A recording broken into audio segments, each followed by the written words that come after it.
Now, after a very much successful week at UFC 286, GP and cash lines will smacked, right? I think $1 for GPP would have gotten you $6, 5 would have gotten you 20.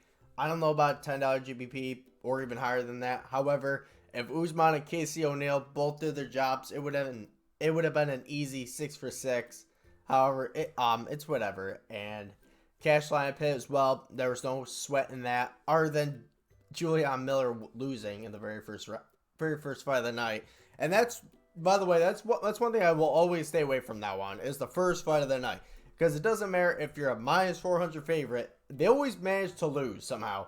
I don't get it. People could be like minus 300, 400 favorites in the very first fight of the night, and they always manage to lose. I just don't get it. I really just don't. I don't know if it's bad luck. I don't know. However, we are at Marlon Vera versus Corey Sandhagen in San Antonio this Saturday. And we got a very good fight card, right? We got Holly Holm fighting. I believe some other great prospects as well. So let's get into some videos and go discuss some DFS plays. Now, for the main event, we got Marlon Chito Vera versus Corey Sandhagen. Corey Sandhagen being the favorite in this matchup, 8,600 on DraftKings, and Marlon Vera 7,500 on DraftKings. Now, to be honest with you, this could be such an insane event. I would find somebody that doesn't know much about UFC or doesn't watch many fights and make them watch this fight, because I guarantee you they're going to want to watch more UFC fights in the future, right?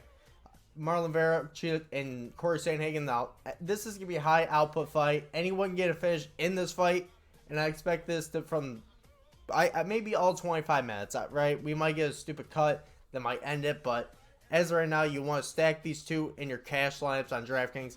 And for right now on GPP, I'm leaning towards Corey Sandhagen based on the output I've seen over time.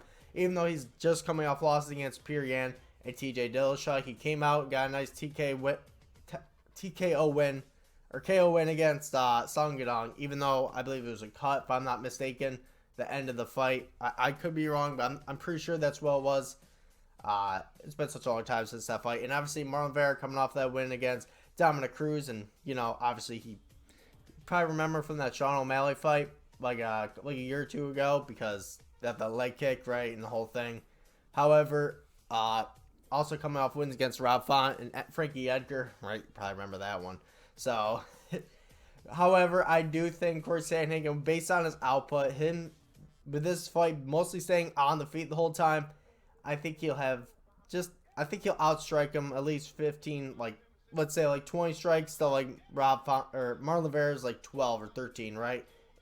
All 5 rounds, I think Corey Sandhagen can keep a better pace, can get in closer, use the elbows, use his boxing combination, and get the win, right? And to be honest with you, I can see anyone getting a finish in this fight at any point, right? They're both dangerous on the feet.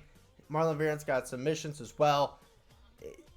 It's just a solid fight overall, and I really hope we don't really see some stupid ending where it's a cut or an eye poke or something like that, because other than this fight, I really don't see too many fights I'm really excited about on this card. There's some exciting prospects, but to be honest with you, it's going to be a lot of close fights to be for this entire fight. And anyone can win, including this one. But for right now, I'm going with Corey Sandhagen on this fight.